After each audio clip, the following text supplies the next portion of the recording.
dia a todos, sejam bem-vindos ao primeiro episódio da série Risk Revealed, promovido pela Refinitiv em parceria com a LRN Ethics and Compliance. Eu sou Gabriel Manfrim, especialista de risco e compliance da Refinitiv para o Brasil e Argentina. Nos últimos anos, a Refinitiv tem conduzido inúmeras pesquisas ao redor do mundo para avaliar o combate aos crimes financeiros. E revelamos o quanto essa combinação de dados estruturados, confiáveis, somado à tecnologia de ponta, ajudam as empresas a cumprir com as suas obrigações regulatórias e proteger seus negócios contra atividades criminosas. Nesse ano, nossos esforços se voltaram para uma área igualmente importante, o risco na relação com terceiros, ou como são chamados os riscos ocultos, que revelam as relações com fornecedores, distribuidores e parceiros. A publicação do relatório Risk Revealed, Desafios e Oportunidades na Gestão da Cadeia de Suprimentos, nunca foi tão oportuna. O cenário crítico imposto pela crise global gerada pelo coronavírus tem provocado uma grande pressão nas cadeias de suprimentos em todo o mundo, facilitando as fraudes contra entidades governamentais e organizações ao redor do mundo. A conclusão do nosso estudo apontou que 43% das relações com terceiros não passam de um processo de due diligence, expondo as empresas a riscos significativos e à ameaça de cometer infrações regulatórias, o que, consequentemente, pode causar danos à reputação dos seus negócios. Para discutir um recorte sobre onde o Brasil se encaixa no contexto dos riscos enfrentados pela cadeia de suprimentos frente à pandemia, nós convidamos um time de executivos para uma troca de experiências e boas práticas, no qual apresento Margarida Smith, Global Chief Integrity and Risk Officer da Odebrecht Engenharia e Construção, Christian Delamboy, Gerente Executivo, Governança, Risco e Compliance para a América do Sul, da Volkswagen, Eunice Alcântara, Healthcare Compliance Officer Latin America, da Johnson & Johnson, Supply Chain. E, para moderar essa discussão, contamos com o sócio da LRN Ethics and Compliance Brasil, Marcelo Coimbra. Vocês poderão enviar suas perguntas durante todo o evento através do chat disponível no lado direito da tela e, ao final do webinar, reservaremos alguns minutos para respondê-las. Ressalto também que todos os participantes inscritos no webinar receberão a gravação completa por e-mail, junto de nosso relatório, também disponível para download. Sem mais, passo a palavra para o nosso moderador, Marcelo Coimbra. Marcelo, é com você. Obrigado pela introdução, Gabriel. É uma satisfação estar moderando esse webinar. É um tema dos mais relevantes para o mundo do compliance e mais desafiadores. E nada melhor contar com os três profissionais que eu conheço já de longa data, né, que têm muita experiência nesse assunto e com certeza vão trazer aí grandes ensinamentos aí para todos que estão participando do webinar, né? E os três profissionais, que, como disse, conheço há bastante tempo, além do conhecimento que eles têm na aplicação dos programas de compliance, é muito interessante também os setores que eles atuam. São três setores, né? O setor de engenharia e construção, o setor automobilístico e o setor de saúde, que são setores tradicionalmente com muitos fornecedores, né? E parte deles de altíssimo risco, né? Então, não por acaso, né, esse time foi escolhido para esse webinar e, na verdade, como eu comentei, né, o tema de third parties, de terceiros em compliance, com certeza é um dos temas mais desafiadores, né, uma vez que fazer esse tipo de aplicação do programa para terceiros exige um grande esforço por parte da empresa, tanto em termos esforços humanos, como também de tecnologia e ferramentas, né? E também, como as empresas hoje têm um número muito grande, isso é uma tendência também, né, de terceirização, né? Um número muito grande de terceiros, o desafio se torna ainda maior, né?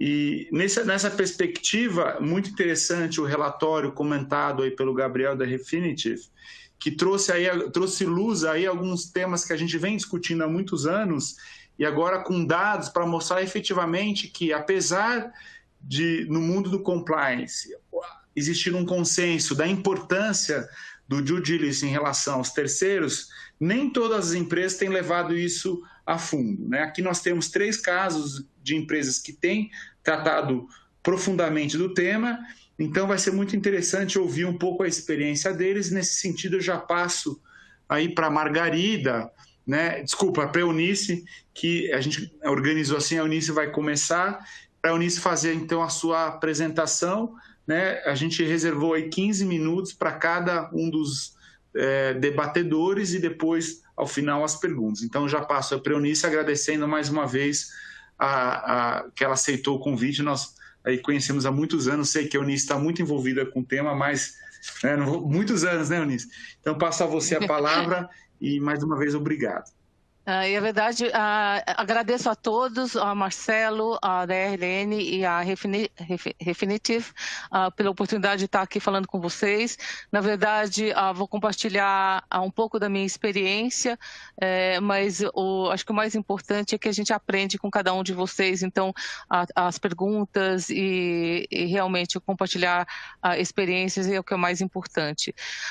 Só para aqueles que não me conhecem, eu estou em compliance já há alguns anos, né, há muitos anos, principalmente na indústria farmacêutica, em compliance, implementando programas de compliance com gerenciamento de terceiros em empresas multinacionais do setor farmacêutico. Hoje, atualmente, eu estou na Johnson & Johnson, atuando como Compliance Officer para Supply Chain, Cross-Sector. A Johnson é uma empresa muito grande que tem os setores Medical, Pharma e Consumer. Em Supply Chain eu atuo basicamente com foco em interações com agentes públicos, corrupção e suborno para a área de Supply Chain. Gostaria de ressaltar para vocês que, embora eu vou falar aqui da minha experiência nas empresas que eu passei, essa apresentação reflete exatamente a minha opinião, o reflexo da minha experiência e não necessariamente o que as empresas que eu trabalhei ou trabalho pensam, né? São exemplos que não necessariamente são considerados boas práticas no sentido da palavra ou uma declaração definitiva. Cada empresa é diferente, cada situação é diferente, né?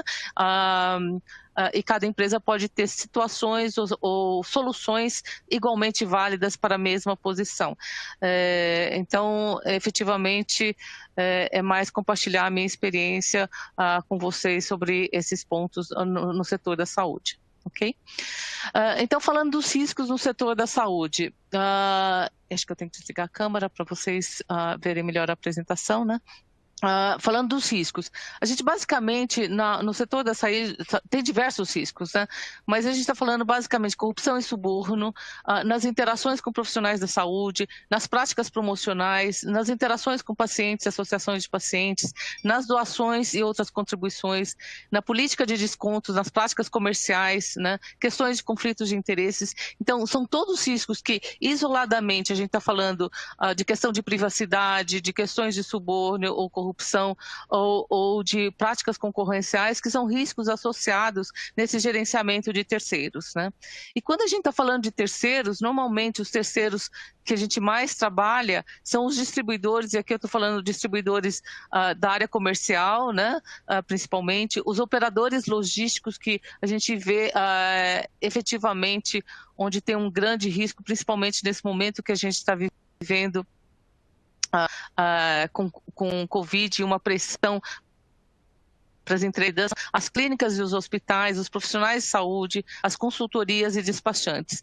Então, basicamente, quando você olha para esses terceiros, e mesmo comparando com outras empresas, não é muito diferente, né? Na verdade, a gente efetivamente... eu acho que por um slide, a gente efetivamente está falando de uma cadeia de suprimentos que envolve fornecer situações até clientes, por ele ter um papel em algum serviço que a gente esteja oferecendo ao cliente. Quais são as principais atividades, né? Quando a gente está falando em participação em licitações, né? O que é importante aqui? Como que eu estou gerenciando esse meu terceiro, que eventualmente eu contrato para gerenciar uma licitação ou para fazer algum papel nessa licitação?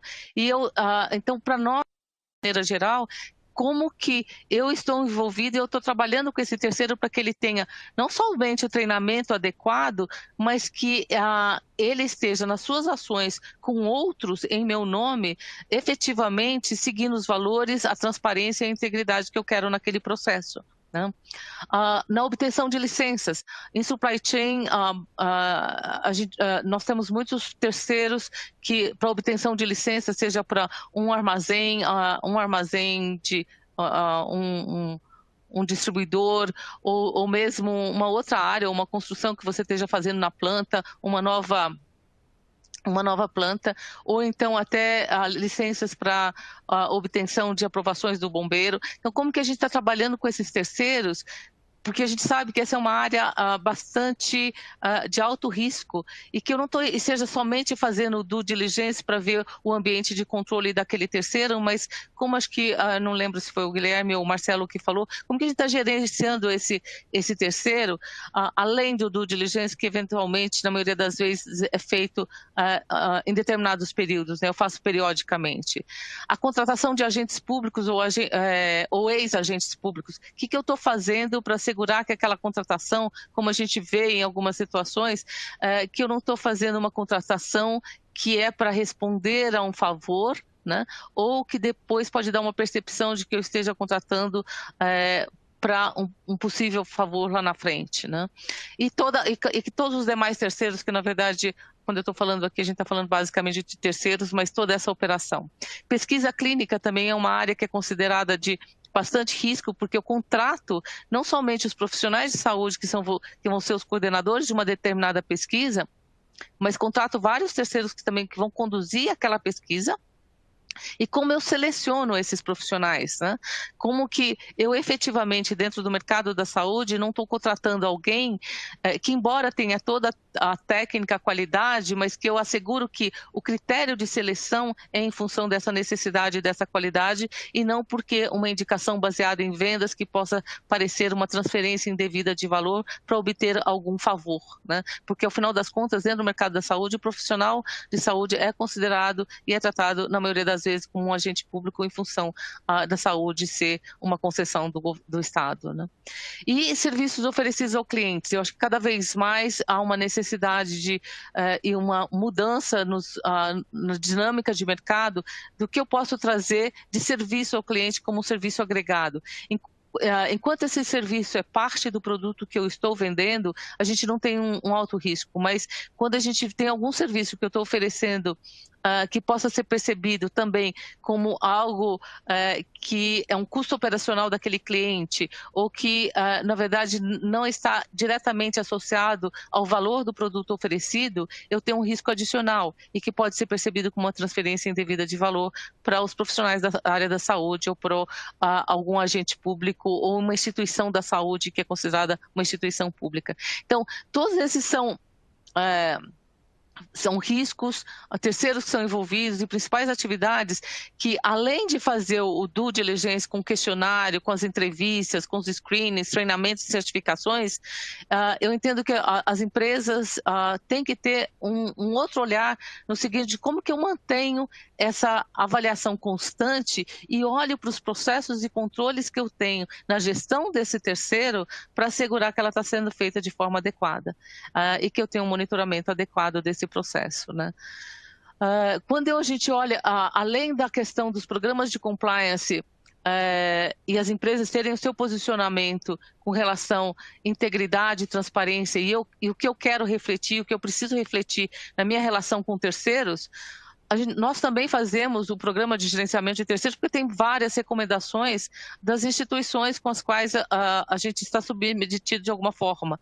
Para as empresas americanas, nós temos o DOJ, que cada vez mais tem reforçado a necessidade não somente de ter um programa de gestão de terceiros, um due diligence, mas também uma forma de monitoramento constante de como que é essa relação, o que eu estou fazendo para efetivamente assegurar que essa relação é apropriada e adequada. Então, se eu penso, por exemplo, quando eu estou trabalhando com um despachante ou com um operador logístico e eu defino várias regras para que a gente precisa ter essa transparência adequada, que ele não esteja fazendo nenhum pagamento indevido, também como eu reajo quando ele, por algum motivo, fala, olha, essa carga eu não vou estar entregando no tempo porque ela está parada, tem um processo que a gente tem que seguir. Que pressão que eu internamente como empresa estou fazendo para para forçar aquele fornecedor, de repente, a entregar mais rápido e cometer alguma fraude ou cometer algum deslize. Então, é olhar como um todo, não somente no due diligence, no ambiente de controle daquele terceiro, mas olhar também como eu gerencio não somente o contrato, os papéis e responsabilidades, mas as métricas que eu estou definindo com esse gestor e como que eu faço com que esse nível de serviço seja adequado para ambas as partes, né? Também, quando a gente olha também para as diretrizes do programa da CGU, é muito claro que a gente tem que ter um programa de compliance que olha a gestão de terceiros, né?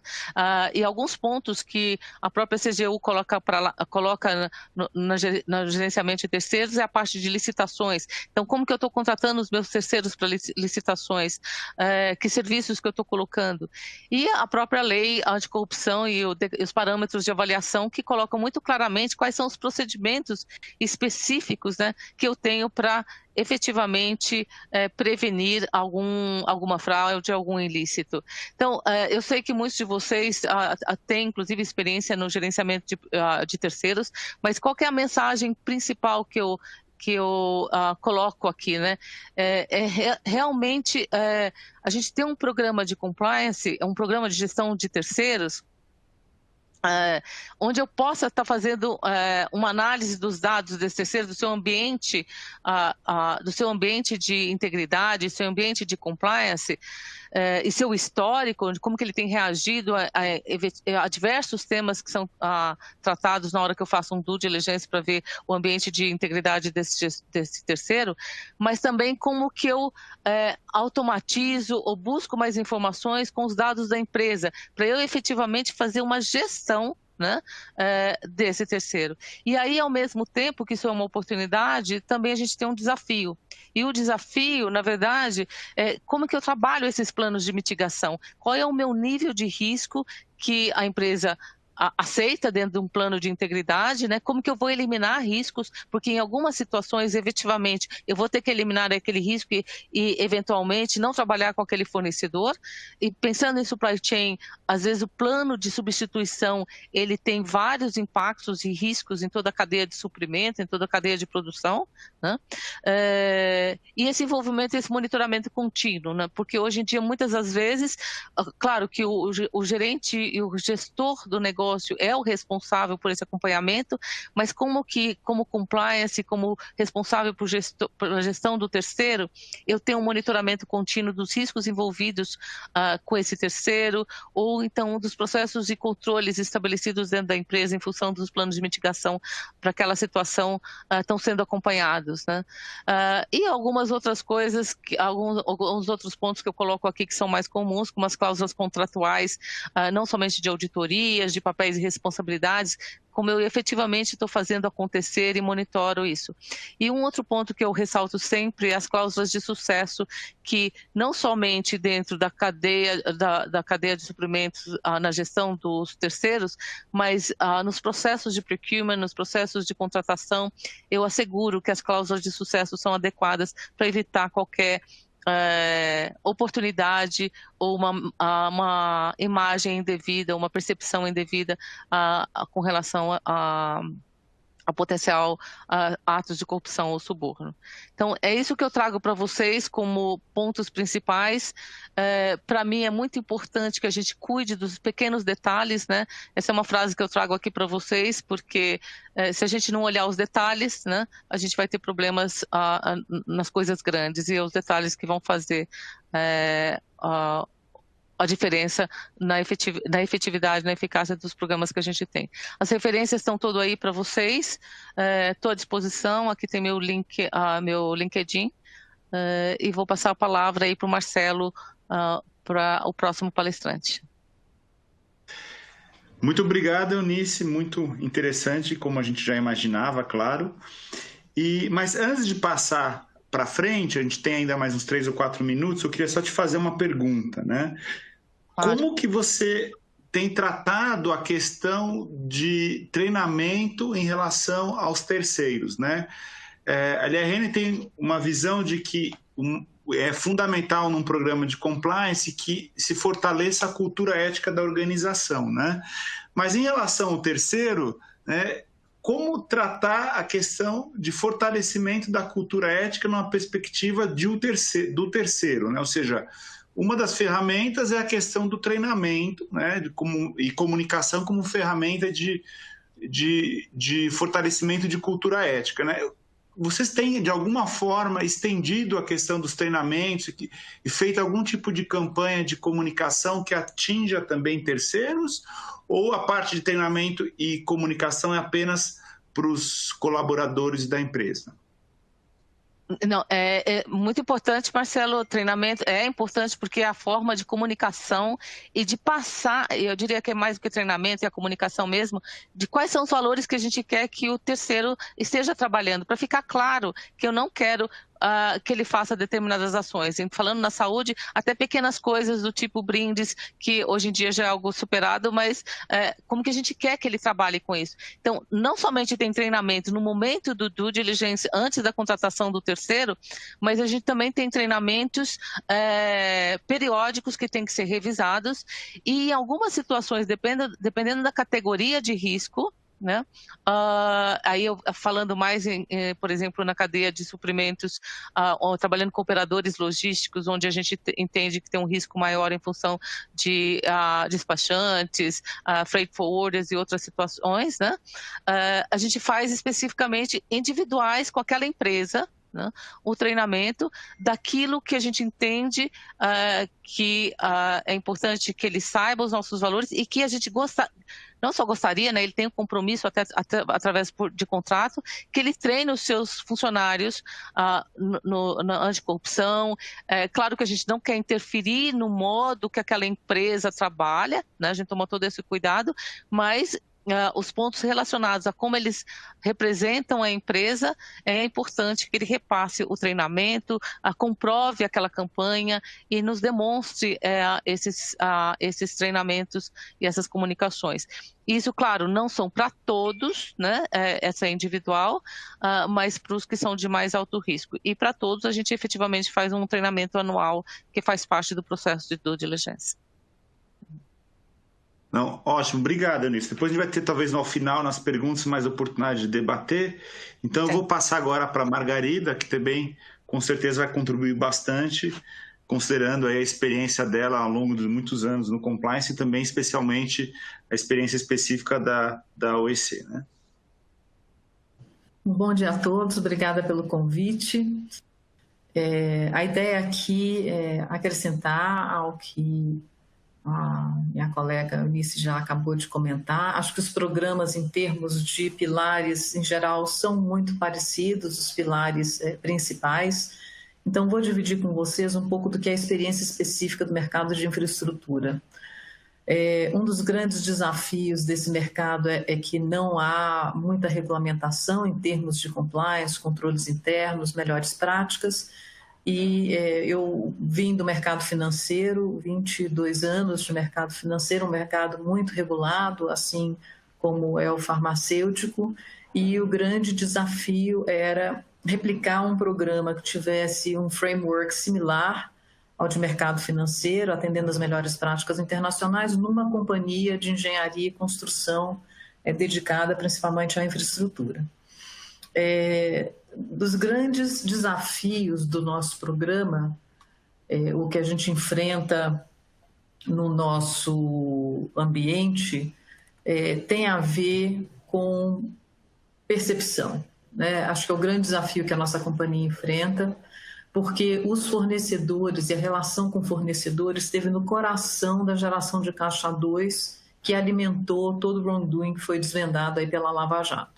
Então, esse processo, que naturalmente já seria muito importante para qualquer companhia, no nosso caso, é especialmente importante, porque a gente precisa não só ter uma estrutura robusta, mas demonstrar e alimentar a percepção de que realmente os ilícitos do passado não têm mais espaço na companhia. Então, uma coisa que nós nos preocupamos é como é que a gente se comunica com toda essa base de fornecedores, clientes e parceiros com relação à diligência. Uma outra coisa, obviamente, é o risco efetivo que essas relações nos trazem, e aí a gente tem um programa com os pilares muito parecidos com o que a Eunice já descreveu. Em termos de desafios também, nós temos geografias, nosso programa é replicado globalmente, então eu tenho o programa aplicado nos Estados Unidos da mesma maneira que eu tenho em Angola, Gana, África do Sul, países da América Latina, Caribe, e países do Oriente Médio, onde a gente já teve presença, não mais hoje, mas já tivemos presença. O desafio das geografias são a maturidade desses ambientes. O que nós estamos notando é que em geografias onde a companhia tem uma presença importante, mesmo depois de toda a crise, nós temos ajudado as autoridades no combate à corrupção e à melhoria do ambiente de negócios da companhia. Então, eu entrei na companhia em abril de 2018. Em alguns países, nós já vemos evolução de como as autoridades estão se posicionando com relação às expectativas e a gente observa na nossa ponta que o comportamento desses stakeholders também tem evoluído positivamente. Um outro desafio que as geografias às vezes apresentam é uma limitação na oferta de produtos e serviços. Então, o que nós fizemos foi que no processo de diligência nós capturamos o reconhecimento da vida real, ou seja, eu tenho não só uma visão de risco baixo, médio e alto, mas eu tenho um grupo de risco que a gente chama de risco crítico. E esse risco crítico visa exatamente responder aos desafios que algumas geografias apresentam. Então, outro dia nós tínhamos que aprovar uma estrutura de segurança para uma planta que nós temos na República Dominicana e precisava de um helicóptero se houvesse um acidente na planta, nós precisávamos ter uma companhia que prestasse esse serviço de socorro imediato. Existia uma no país e essa uma era relacionada a um PEP com denúncia por corrupção. O que fazer, né? Então, nesse caso, nós usamos um componente do programa que tem se mostrado muito eficaz, que é trazer para dentro do processo, que é habitual, a presença de um sponsor, né? E em cada momento do processo, um sponsor diferente. Então, no caso da diligência normal, regular, nós temos sempre alguém do negócio que é o sponsor daquela relação e é quem começa o processo de diligência e responde por isso até o final, e pela relação também. E isso vai subindo de senioridade. No caso dos críticos, o sponsor é o diretor Brasil ou internacional, ou ainda o CEO da companhia junto comigo como CCO. Então, nesses casos, o fato de nós percebemos que o fato de termos alguém responsável diretamente, que responde para aquele relacionamento, tem feito muita diferença com relação a como nós gerenciamos os riscos desses relacionamentos. Falando ainda de visão com base em risco, nós temos fornecedores, due diligence para fornecedores, temos também para clientes e temos para parceiros. São processos diferentes, claro, por conta da natureza dessas relações, mas todos eles com o objetivo de entender com quem nos relacionamos. Uma das grandes questões também no nosso processo é a visão pós-fato. A primeira é de manutenção dessas relações, que eu acho que a maioria dos protocolos mantém, que é de acordo com o risco, você revisa o processo de diligência e revisa a relação, a manutenção dessa relação, mas também temos um processo muito robusto de surveillance que acontece mensalmente, com foco nos alto risco, e um processo de quality assurance com relação à eficiência do processo em si.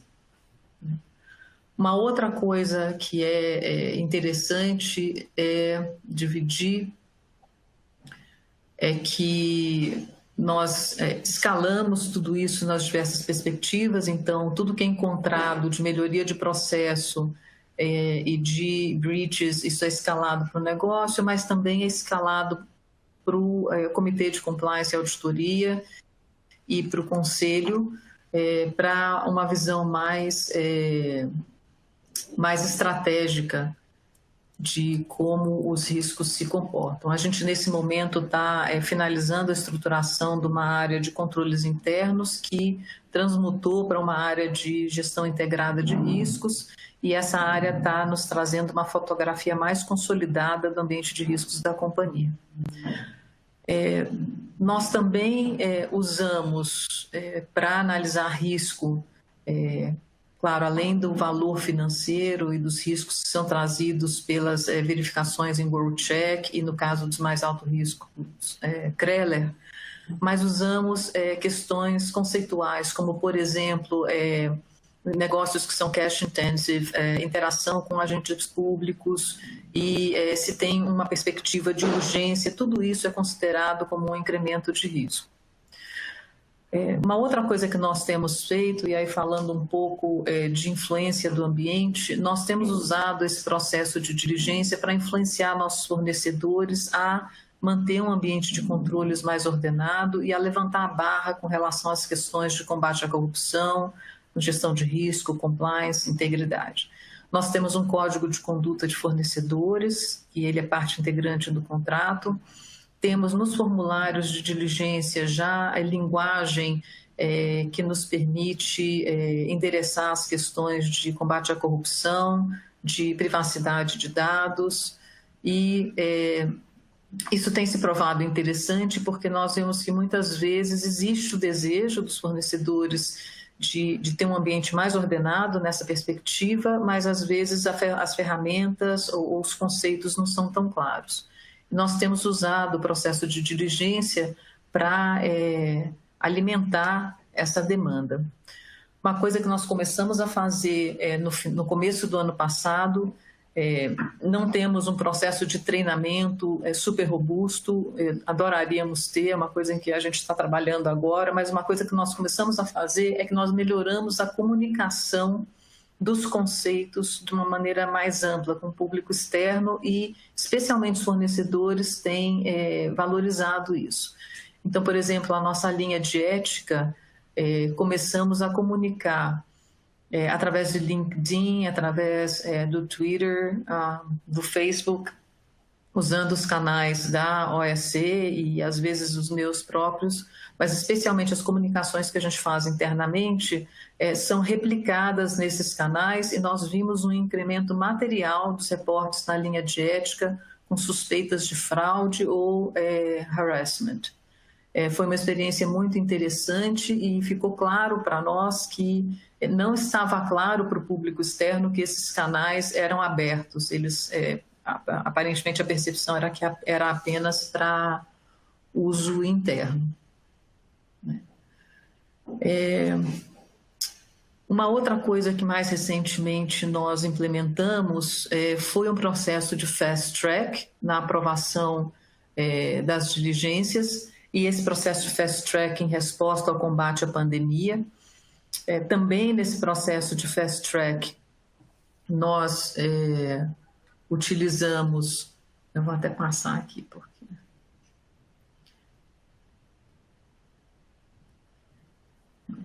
Desculpem, achei que estava aqui o slide. Também nesse processo de fast track, nós utilizamos o conceito de gatekeeper. Então, retiramos alguns requerimentos do processo regular e subimos ele para uma visão de responsabilização do indivíduo que está fazendo o patrocínio, né, o sponsorship dessa doação. Então, todas as doações são aprovadas pelo executivo estatutário, o diretor estatutário responsável pela região e por mim em conjunto, claro, após uma revisão rápida, mas o objetivo aqui é dar velocidade para essa resposta. Aqui nos slides temos os níveis 1, 2, 3 e crítico, que eu acabei de falar, e o que diferencia eles, mas acho que basicamente o grande trigger aqui para a gente de criticidade, além do volume, é relacionamento com agentes públicos. Nós operamos em regiões que estão todas classificadas como alto risco, em termos de risco de corrupção, então no final não acaba fazendo diferença. Já partimos desse nível, então acho que o grande trigger aí é relacionamento com agente público. E entre 2 e 3, o médio e alto, é a diferença entre requerer um visto e desembaraçar um navio ou obter uma licença ambiental. Em geral, são riscos dessa natureza que trigam o risco mais alto. Em termos de métrica, o nosso processo, exatamente porque foi o coração da alimentação financeira e dos wrongdoings levantados pela Lava Jato, nosso processo é por contrato. Isso impacta a eficiência do que nós fazemos, mas, por outro lado, dá muita segurança e nos ajudou materialmente na parte de educação dos fornecedores, especialmente. No ano de 2019, nós fizemos em torno de 13 mil diligências. Cada contrato, cada compra é uma diligência diferente, independente do fornecedor potencialmente ser o mesmo. Nós entendemos que esse processo agora está mais estabilizado, estamos migrando para uma visão de grupo econômico, que eu acho que é mais eficiente, mas foi necessária essa visão muito granular à época. E tivemos, aí vocês podem ver, 270, acima de 270 de diligências de clientes, em torno de 17 de potenciais parceiros. Como eu comentei antes, uma parte importante do que a gente faz é o surveillance dessas relações, desde se fizemos a compra antes ou depois do processo de diligência estar finalizado, se temos um centro de custos específico, e essa diligência ela é muito focada em alto risco e crítico. E eu acho que é isso. É um processo muito caro para nós, em termos de foco. Temos um time dedicado e acho que é um dos pilares mais robustos do programa de compliance hoje na Odebrecht Engenharia e Construção, e ele foi muito transformador, inclusive no exercício dessa mudança de conduta, não com relação aos ilícitos do passado, porque isso realmente estava superado já quando o acordo de leniência foi fechado, mas em relação a como conduzir os negócios de maneira mais ordenada, que traz mais controle e segurança empresarial. Obrigada. Obrigado, Margarida. Só uma questão antes da gente passar para frente, tem um tempinho ainda. Esse estudo mencionado pelo Gabriel, feito pela Refinity, muito interessante, ele relata que a maior parte das empresas ainda não está levando muito a sério o tema de due diligence de terceiros, né? Vocês, pelo fato, né, do que aconteceu no passado, eu imagino que você tem uma imagem muito boa e consegue, como uma fornecedora agora, não como alguém que está fazendo third party, due diligence de fornecedor, mas na posição de fornecedora, como é que, com a sua experiência anterior em sistema financeiro, como é que você tem visto a evolução no mercado brasileiro das empresas de exigir dos seus fornecedores algum tipo de postura em relação à compliance através de diligências de terceiro? Você tem visto que as empresas têm dado mais atenção à diligência de terceiro, você que sendo uma fornecedora aí com esse passado, com esses riscos do passado, como é que você tem visto essa questão aí, a partir da sua experiência também do mercado financeiro? Claro. É muito interessante observar porque os negócios onde nós somos fornecedores são negócios de infraestrutura, volumes grandes financeiros e muitas vezes eles, ou a maioria das vezes, eles são implementados através de financiamento, né, ou de bancos multilaterais ou grandes instituições internacionais. Muitas vezes os sponsors, os contratantes ou se os clientes são também empresas de grande porte ou o governo. O que a gente tem visto é que essas estruturas que então essas empresas de grande porte internacionais historicamente têm esses processos mais maduros, porque vêm de ambientes onde essa responsabilização na gestão da companhia e em todos os seus suas principais estruturas, elas são olhadas com mais cuidado. Mas o que nós temos observado é que o governo tem se estruturado melhor, o Ministério da Infraestrutura tem estruturado estruturas de governança, de compliance, fomentando que a barra seja mais alta. Então, o que a gente está vendo é que o processo tem sido tratado com mais seriedade. E dentro desse tratamento, temos observado maturidade, porque no nosso caso, nós ainda estamos finalizando o processo de certificação da monitoria do Departamento de Justiça americano e do Ministério Público brasileiro, e muitas vezes você imaginaria que alguns dos parceiros esperariam essa certificação sair para que nós estivéssemos habilitados, porque é uma maneira muito mais segura de trabalhar com uma companhia que ainda está superando uma crise reputacional importante. Mas o que a gente tem visto é que existe mais senioridade nos grupos que tratam os processos de diligência, e, portanto, eles conseguem acessar melhor o risco e quanto que o nosso risco já está mitigado pela implementação do programa de compliance, pelas mudanças de governança, já há esse conhecimento técnico e essa maturidade para tomar risco. Porque antigamente, ou antes, os processos eram feitos de maneira muito técnica, muitas vezes os grupos eram mais júniores e se você tivesse qualquer trigger, qualquer red flag, a resposta era: vocês estão fora, né? E hoje a conversa, existe conversa, e isso para mim significa resultado de maturidade. E essa maturidade é resultado de investimento nos processos, porque existe então uma visão do negócio, uma mensuração melhor do negócio de quanto que essa gestão de risco bem feita significa melhores negócios, mais lucro, menos perdas. Então, a resposta é sim, a gente tem observado uma evolução material nos últimos 2 anos. Ótimo. Agora eu vou passar já para o Christian. Christian, também muito obrigado pela... obrigado, Margarida. E Christian, muito obrigado também pela participação. Agora a palavra é sua, então. Muito obrigado. E também bom dia, boa tarde, ainda bom dia para todos. Eu não preparei um slide, tá? Então vocês vão somente ver esse slide em geral, mas porque eu não fiz isso, eu anotei durante as falas aqui dos meus colegas muitos pontos que nós podemos falar, e eu acho para realmente não realmente ver as questões em dobro, né, 2 vezes, 3 vezes a mesma coisa. Eu queria somente destacar alguns pontos que eu acho importante e interessante para todos. Primeiro, nós falamos muito de riscos, né, e esses riscos realmente são bem diferentes para diferentes tipos de empresas.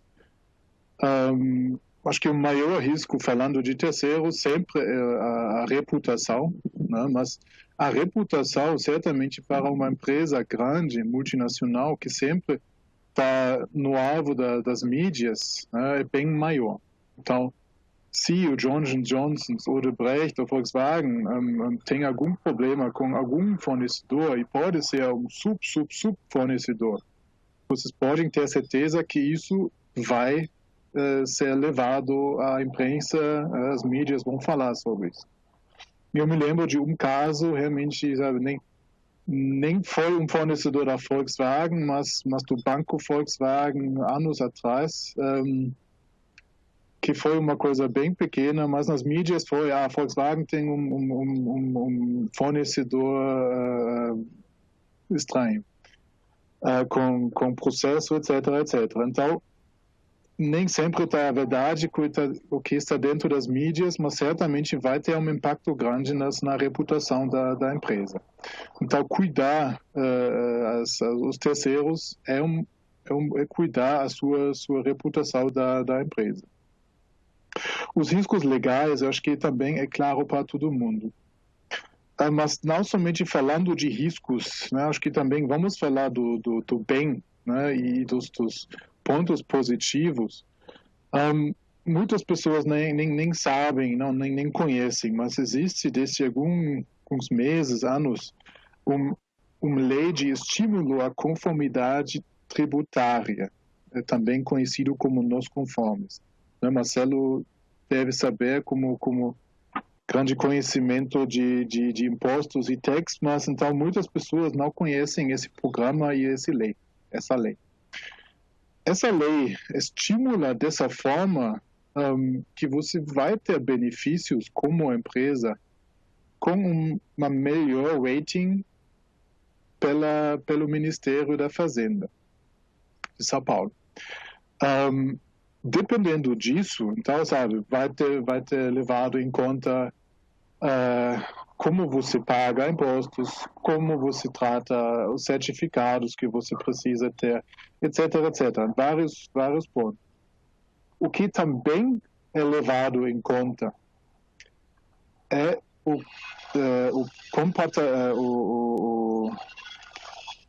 de como os seus fornecedores estão com rating. Então, se você tem muitos fornecedores com rating ruim, o seu rating também vai ser diminuído. Então, você vai perder vários benefícios que você conseguiu antes, somente porque os seus fornecedores não estão se comportando como devem ser. Então, com isso, você vai ter um benefício se todos estão se comportando bem, e você vai ter malos, né, se realmente tem problemas com seus fornecedores. E isso, no momento, realmente é baseado nos impostos, no pagamento de impostos, tendo certificados, etc., mas já é um começo, né, e já é um ponto muito relevante para empresas que estão pagando muitos impostos. Outro ponto é o risco ambiental, ou também o ponto positivo. Nós também estamos verificando já há muitos anos nos fornecedores como as empresas estão se comportando no nível de ambiental. Né?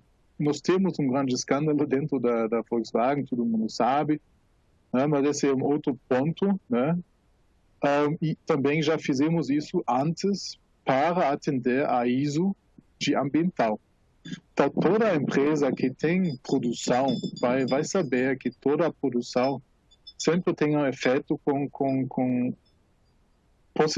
possíveis riscos ambientais, e você precisa cuidar muito bem disso. E isso também você precisa e deve levar para os seus fornecedores, porque não adianta que você tenha a sua fábrica limpa e deixa todos os outros sujos. Então, que nesse sentido, nós já tínhamos desde anos auditorias em loco com fornecedores, um programa ambiental realmente muito amplo. Isso foi ampliado ainda recentemente com um novo, mais robusto programa. Isso me leva também a um ponto, eu acho, muito importante. Quando você tem decisões de atender uma demanda de compras, então, normalmente, o comprador é gerenciado pelo preço. Então, você precisa achar fontes, né? E não é somente a compliance aceitou ou não aceitou um fornecedor, mas olha, aqui tem um nível de risco maior para a companhia, isso também deve ser levado em conta na decisão de um rating no ato de compras. Isso nós implementamos nos últimos meses, E eu acho isso um bom sinal, assim a primeira linha de defesa está comportando como compliance, né? E não somente o compliance officer está decidindo, né? Assim, a responsabilidade realmente vai para a primeira linha de defesa e isso eu acho também muito importante. Um outro ponto também importante para um programa, dizendo mundial, mas também para todo o grupo. Tanto para Johnson & Johnson, quanto para Odebrecht, quanto para a Volkswagen, você tem várias empresas dentro do grupo, né? Eu estou falando para a Volkswagen, temos Audi, temos Porsche, temos várias outras empresas, temos Volkswagen Caminhões e Ônibus, Scania, várias empresas que precisam ser alinhadas na decisão dos fornecedores. Porque não faz sentido nenhum se nós, como Volkswagen, decidimos, olha, nesse fornecedor existe um risco grande, e todas as outras empresas do grupo não sabem disso e estão contratando isso. Então, você precisa ter um approach, não sei falar isso em português, no momento unificado e realmente alinhado para todos tenham a mesma base de conhecimento e todos realmente tiram fornecedores da lista dos fornecedores possíveis se realmente foi uma decisão decidido por causa de risco.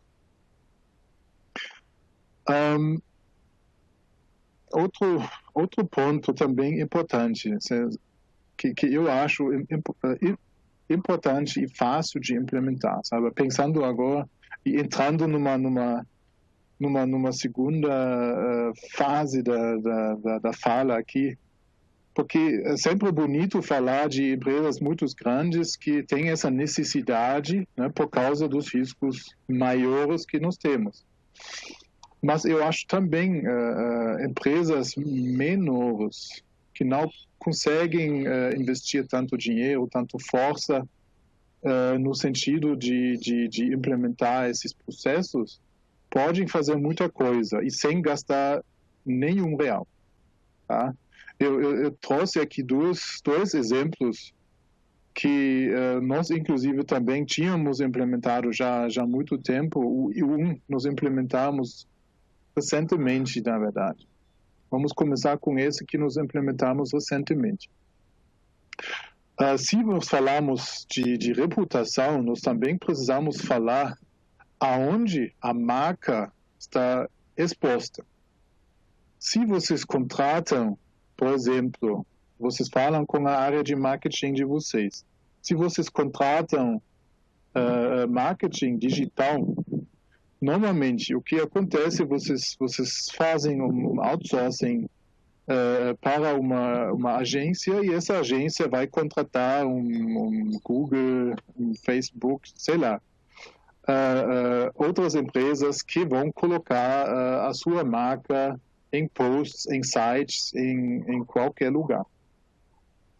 Acontece que isso também vai para sites que talvez você não quer, porque Google não vai fazer um direcionamento específico para sites que são sérios, né? Para sites que são aonde você quer colocar a marca, e assim acontece que você vai ser visto em sites de fake news, você vai ser visto em sites para áreas realmente que você não quer. O que você pode fazer, o que nós fizemos agora, é incluir uma lista negra e mandar isso para as agências e falar, olha, nós não queremos ser vistos nesses sites. E eles precisam cuidar que realmente essa lista vai ser aplicado no Google, né? E para realmente você ter uma proteção maior, o que o seu fornecedor, né, de marketing está fazendo com a sua marca. Então, primeiro ponto, realmente não custa nada, é muito fácil de aplicar. Um outro ponto que nós podemos fazer, e somente para talvez finalizar esse ponto, vocês podem ver esses sites que certamente você não vai querer a sua marca alocado. Existe um movimento saindo dos Estados Unidos, mas também no Brasil já é relativamente forte, e eles têm uma lista de sites que provavelmente você não vai querer colocar a sua marca. Esse movimento que se chama Sleeping Giants. Tá? E vocês podem procurar na internet. É bem interessante e eu acho que é importante realmente verificar esse ponto. E outro ponto que também não custa nada, somente um pouquinho de tempo,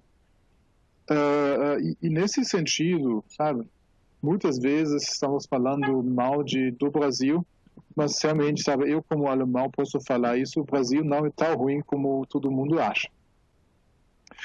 Existe uma transparência aqui no Brasil, no sentido de listas, de acessibilidade de informações muito bom, que não existem nem na Alemanha. Vocês têm listas que vocês podem baixar de forma Excel, né, por exemplo, da CGU, do Ministério de Trabalho, do COAF, para ver pessoas politicamente expostas. Você tem listas de empresas inidôneas, etc., etc. Vocês podem baixar essas listas, muito simples. Vocês podem criar uma planilha no Excel. Vocês podem fazer uma simples fórmula de VLOOKUP dentro do Excel e verificar se os seus fornecedores estão nomeados dentro dessas listas e depois discutir com o fornecedor por quê e o que está feito para isso não acontecer mais. Então, não precisa ter uma estrutura super grande para começar a trabalhar nesse sentido, né? E eu acho melhor fazer dessa maneira, né, do que fazer nada.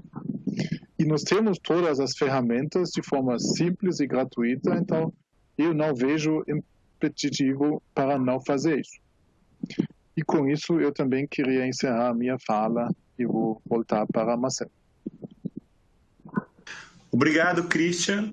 Eu tinha uma pergunta para fazer, mas eu vou deixar para o final para poder dar preferência. Agora a gente vai entrar na parte de perguntas e respostas, talvez a parte que a gente consegue discutir melhor, né? E vou passar aqui por uma primeira pergunta que eu selecionei, do Fábio Lima, da Eco Rodovias, né? Caso o fornecedor, acho que a Margarida poderia responder essa. Caso o fornecedor passe para uma situação de risco crítico e esse fornecedor é um forte parceiro histórico e com plenos contratos em vigor, como o compliance atua nesses casos? Obrigada pela pergunta. O que nós fazemos é que nós monitoramos os riscos de maneira mais próxima. É claro que a primeira coisa é garantir que as pessoas envolvidas no contrato estão a par dessa situação.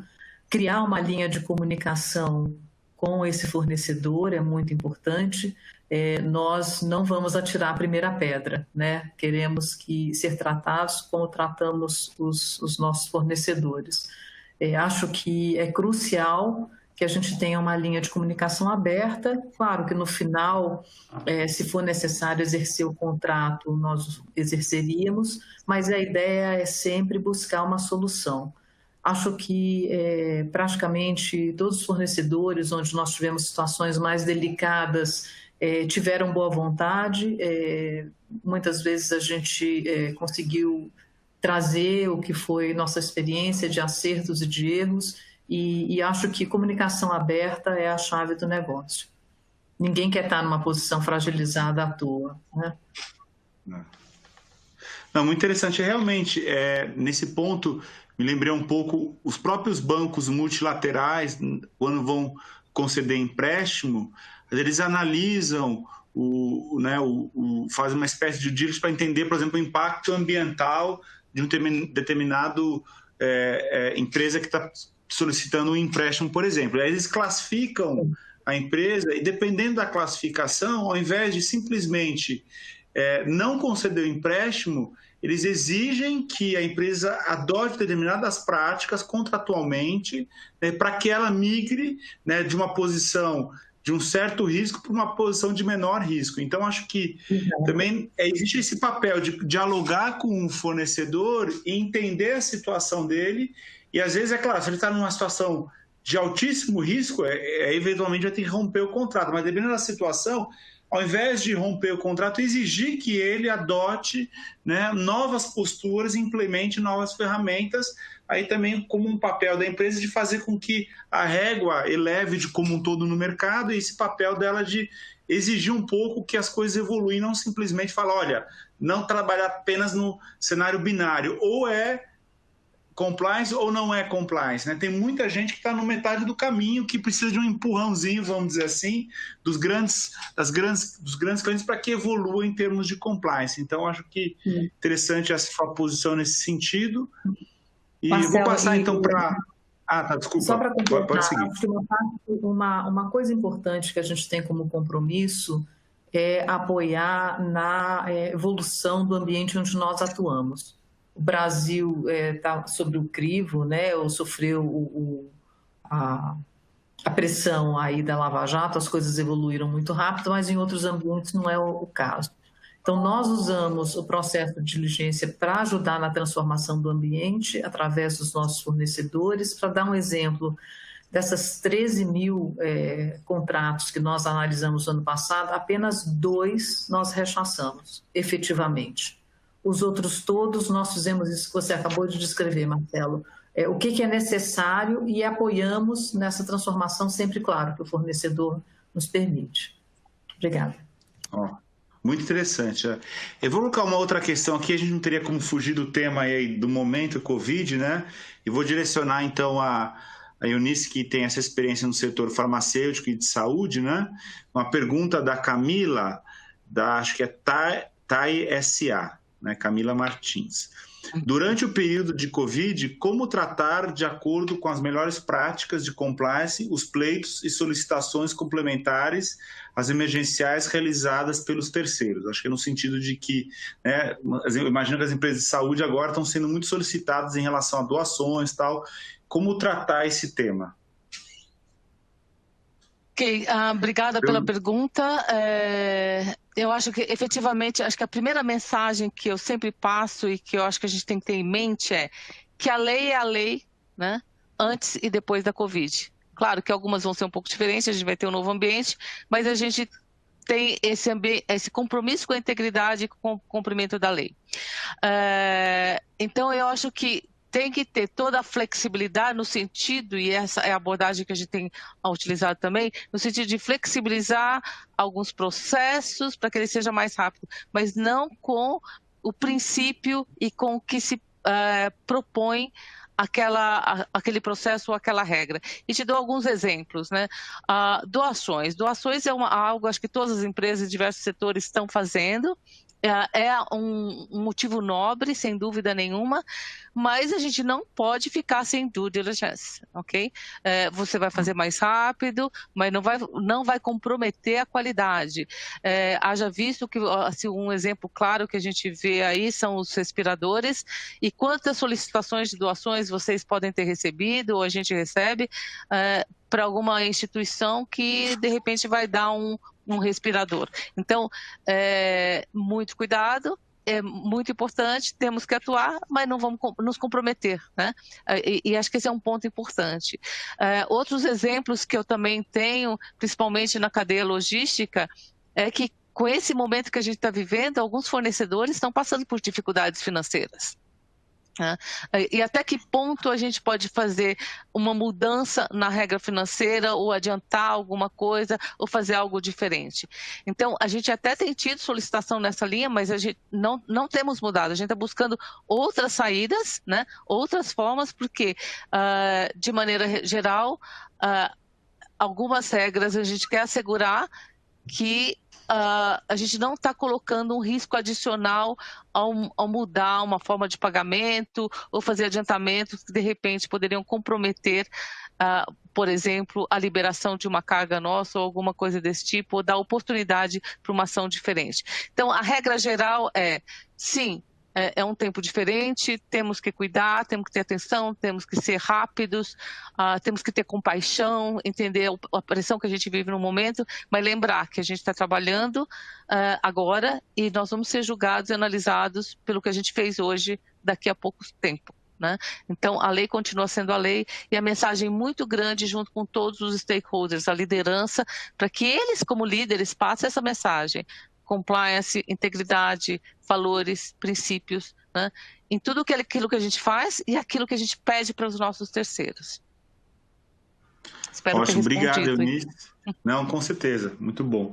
Eu vou passar alguma pergunta agora, uma pergunta para o Christian. Eu sei que ele também abordou isso, que o programa de terceiros da Volkswagen tem bastante foco na questão ambiental, né? Tem uma pergunta aqui da Amanda, da Refinitiv. Em relação ao risco socioambiental, principalmente trabalho escravo e crimes ambientais, como mitigar os riscos de terceiros e evitar que a empresa responda solidariamente a esses crimes? Então, como eu já falei, acho que o mais importante, primeiro, realmente ter essa questão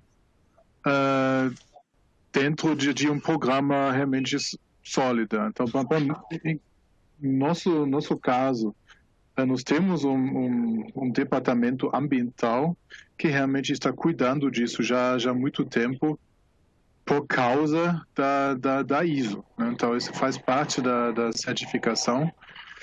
E dentro disso, o que fazemos é, primeiro, realmente ter isso dentro de um contrato. Também uma ação que não custa nada.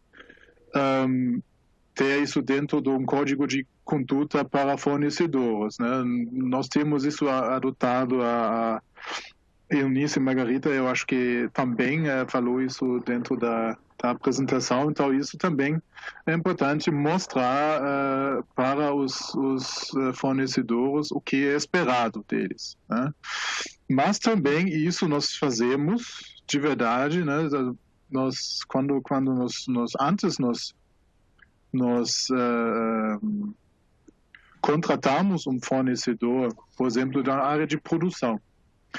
Então, nós mandamos para ele um questionário, onde ele vai nos responder as perguntas, né, em respeito de compliance, integridade, né, então, o que normalmente é, mas também no questão de ambiental, sabe, quais certificados ele tem, se esse certificado está atualizado, etc, etc, e ele precisa também mandar esses certificados para nós, tá?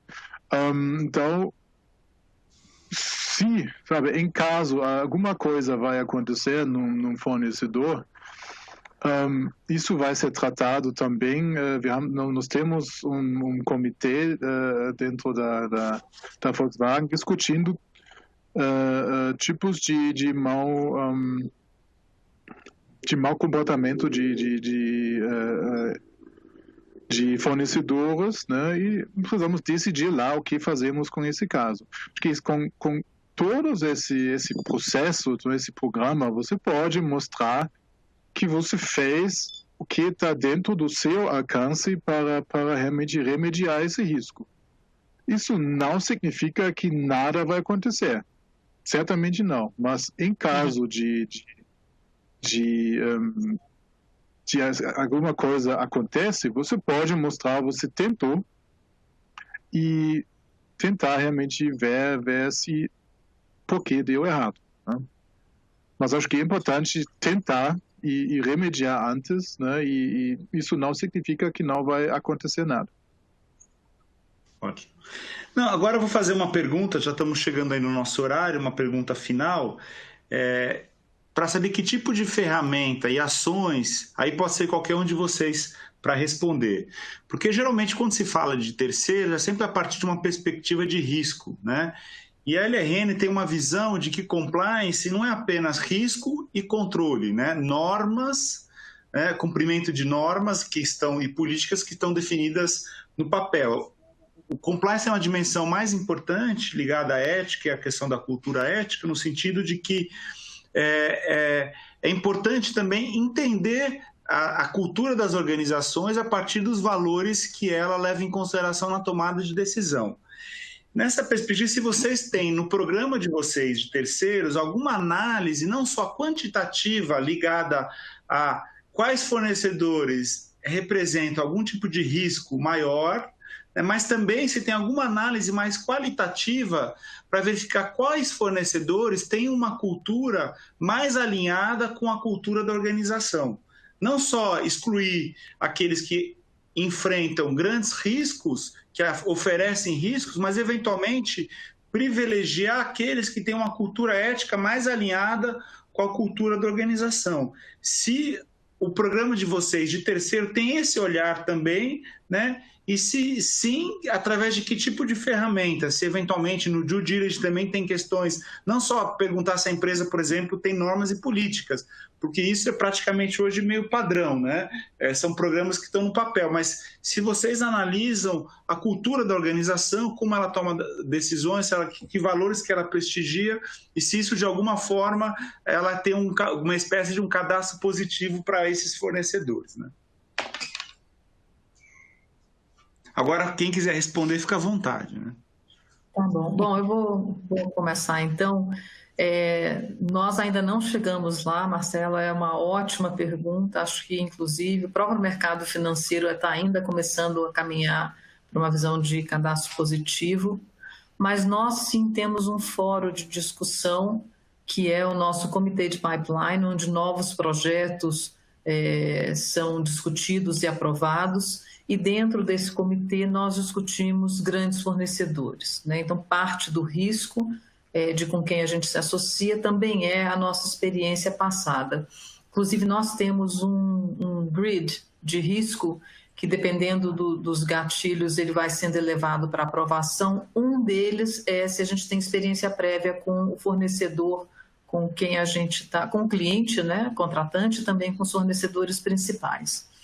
Agora, hoje a gente ainda se apoia numa visão muito pessoal do gerente de contrato. Entendi. Porque a tendência... Vou em seguida, então... Só completando, eu vou passar para a Eunice, porque, na verdade, hoje a gente vê muito análise do potencial do fornecedor de gerar um impacto negativo e não o potencial do fornecedor de gerar um impacto positivo, né? Assim, para a companhia e para a sociedade como um todo. E também os programas muitas vezes estão focados nas posturas antiéticas que o fornecedor pode praticar em relação à empresa. Eu vejo pouco também a preocupação das práticas que não são éticas da empresa em relação ao seu fornecedor, né? Na mão inversa, né? Eu vou passar aí para a Eunice para a gente concluir. Tá. Na verdade, então, vou fazer um comentário rápido. Eu concordo com a Margarida, eu acho que esse é um tema muito bom, né, Marcelo? Eu acho que a gente ainda está longe de ter esses pontos, né? Mas hoje em dia, eu acho que alguns processos estão começando nessa linha. A gente faz questão de ter nos processos de bids, eu acho que é onde começa, né, todo esse processo, fornecedores que são parte da minoria, né? Então, para a questão da diversidade, porque a gente entende que isso vai trazer não só benefícios para a empresa, porque você vai ter perspectivas diferentes, mas a gente também está alinhados com o propósito da empresa de inclusão de várias pessoas e de vários segmentos. Acho que uma coisa importante que hoje a gente já tem, acho que muitas empresas têm também, é que no Request for Information do processo inicial de a busca para um fornecedor, a gente já tem questões de integridade, de valores, de código de conduta, e não somente se ele tem uma política de anticorrupção ou as mídias negativas ou algum envolvimento, mas aí nesse momento, e aí não com todos, porque é um processo que também não tem muito tempo, esse vai para todos, né, com relação a valores e código de conduta, mas para alguns tipos de fornecedores, a gente tem um trabalho adicional de efetivamente olhar valores, programa, como que eles estão abordando isso dentro das empresas. Eu acho que é um caminho para o que você está falando, talvez não tão sistematizado ainda. Realmente, esse tema de diversidade agora realmente é um dos temas aí que mais cresceu, talvez, em compliance, em ética, e realmente aí eu já vejo também alguns movimentos de empresa dando preferência, eventualmente, para fornecedores que tenham essa questão da diversidade, mas realmente ainda é um nível de maturidade muito avançado você analisar o fornecedor numa perspectiva de impacto positivo. Sim. E não apenas de redução de impacto negativo, né? Não sei se o Christian quer fazer algum comentário final. Porque muitas das vezes eles não têm... Sim. Não sei se o Christian quer fazer algum comentário final. Acho que o ponto que eu já tratei, mas eu acho que vai bem nessa direção, é uma questão realmente de incluir o ponto de ética e sabe, nós chamamos isso sustentabilidade, então sustainability rating. Então nós fazemos um rating sustentabilidade baseado na ética, na compliance, na questão ambiental, em vários pontos, e cultura também faz parte desse rating.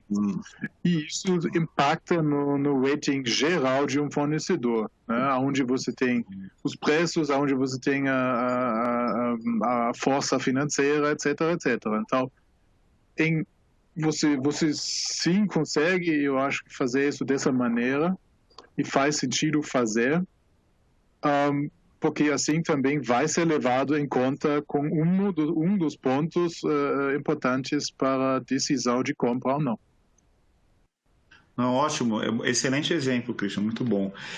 Agora eu vou voltar a palavra, acho que talvez para a Refinitiv, né, para o Gabriel, para ele fazer o fechamento final, então, agradecendo aí a todos já mais uma vez aos que participaram, né, os palestrantes, vamos dizer assim, também todos que participaram, e a gente está à disposição. Se tiver mais alguma dúvida, a gente não conseguiu responder todas as perguntas, mas nós 4 aqui nos colocamos à disposição, e eu passo aí então a palavra ao Gabriel. Obrigado, Marcelo.